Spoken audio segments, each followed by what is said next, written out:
Brain का कौन सा पार्ट सबसे ज्यादा डोमिनेटिंग है, लेफ्ट वाला या राइट वाला? जिन बच्चों का लेफ्ट वाला ब्रेन ज्यादा डोमिनेटिंग होता है वो बच्चे पढ़ाई करके अपनी जिंदगी में आगे बढ़ते हैं, करियर बनाते हैं, क्योंकि उनका ये वाला ब्रेन लॉजिक लगाने के लिए रिस्पॉन्सिबल होता है। लेकिन अगर किसी का राइट वाला ब्रेन तेज चलता है तो हो सकता है वो लोग पढ़ाई में स्लो रहे, लेकिन क्रिएटिव काम, leadership quality, management, administration, computer, acting, sports सब में माहिर होते हैं। अब डॉक्टर साइंटिस्ट का ऐसा रिसर्च है कि हमारे दोनों ब्रेन के बीच में 7% से ज्यादा फर्क नहीं होना चाहिए। अगर होता है तो आप और हम लोग ये नहीं कह सकते कि बच्चों के ब्रेन बैलेंस वर्क कर रहे हैं, बीमारी कोई नहीं है, लेकिन दोनों में से जो भी ब्रेन ज्यादा डोमिनेटिंग है उसके पढ़ने का स्टाइल अलग है। मान लीजिए आपके बच्चे का लेफ्ट वाला ब्रेन ज्यादा डोमिनेटिंग है तो बच्चे तीन तरह से पढ़ते हैं, या तो उनको देखा हुआ बहुत याद रहता है, विजुअल बच्चे हैं, या सुना हुआ बहुत याद रखते हैं, ऑडिटरी मोड के बच्चे, या लिख लिख के याद करते हैं, काइनेस्थेटिक मोड के बच्चे। तीनों में से जो भी लर्निंग पैटर्न बच्चा मां के पेट से क्वालिटी लेकर पैदा हुआ है, अगर उस लर्निंग पैटर्न से बच्चे को पढ़ाया जाएगा तो जो क्वेश्चन का आंसर याद करने में उसको 2 घंटे लगते हैं उसी को बच्चा आधे घंटे में याद करेगा और लंबे टाइम तक याद रखेगा। कितना स्ट्रांग है, मम्मी पापा ने बच्चे को डांट दिया तो बच्चा बात को मन में रखता है, रोने लग जाता है, रोता है, गुस्सा करता है, रूम बंद कर लेता है। अंदर ये कैसे इंप्रूवमेंट किया जा सकता है? इसके अलावा पेरेंट्स को ही डिस्कस करते हैं, उन्हें बताते हैं कि आपके बच्चे के दिमाग में ऑल टाइम क्या चलता रहता है, इसके बारे में आपको आइडिया लग जाएगा, जिसके कारण आप बच्चे से वैसा ही बिहेवियर करेंगे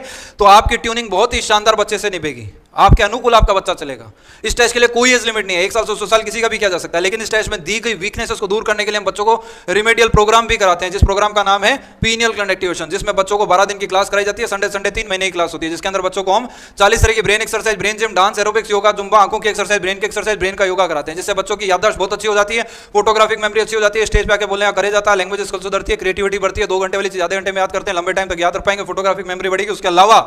उनके अंदर एक मिरेकल पावर आ जाएगी कि अगर आप बच्चों की आंखों पर पट्टी बांधते तब भी वो सभी चीजों को वैसे ही रिकॉग्नाइज करते हैं जैसे आप और हम लोग खुली आंख से करते हैं। बच्चे बंद आंखों से मोबाइल का मैसेज पढ़ना, सामने कितने लोग खड़े, दीवार पे क्या लिखा है, पैरों से न्यूज़पेपर रीडिंग कर लेना, रनिंग करना, साइकिल चलाना, कुछ भी कर लेते हैं, लेकिन हमारा कोई भी ऑब्जेक्ट इस वर्कशॉप का बच्चों को जादूगर या गांधारी, सूरदास या धृतराष्ट्र बनाने का नहीं है, केवल एक ऑब्जेक्ट है, ये केवल एक सिम्टम है, ये चेक करने का कि बच्चों को जो 12 दिन क्लास कराने के बाद बच्चों का ब्रेन बैलेंस हुआ या नहीं, उनकी याददाश्त अच्छी हुई या नहीं, राइट ब्रेन एक्टिव हुआ या नहीं, फोटोग्राफिक मेमोरी अच्छी हुई या नहीं, पीनियल ग्लैंड उनका एक्टिव हुआ या नहीं, तो इसको कैसे बताया जाए? तो मेडिकल साइंस ऐसे 80 तरीके बताती है, लेकिन उसमें इंस्टेंट चेक करने का एक तरीका है कि हमारे 5 सेंस होती है, एक सेंस को अगर रोक दिया जाए तो दूसरे सेंस से बच्चे चीजें बता पाते हैं कि नहीं, अलग अलग क्वालिटी आती है। तो ये जबरदस्त वर्कशॉप है, इसकी फीस हम बाहर लेते हैं 15,000, लेकिन स्कूल में हम कराते हैं बल्क में बच्चे हैं, इसलिए यहां पर फीस ली जाती है 4,500।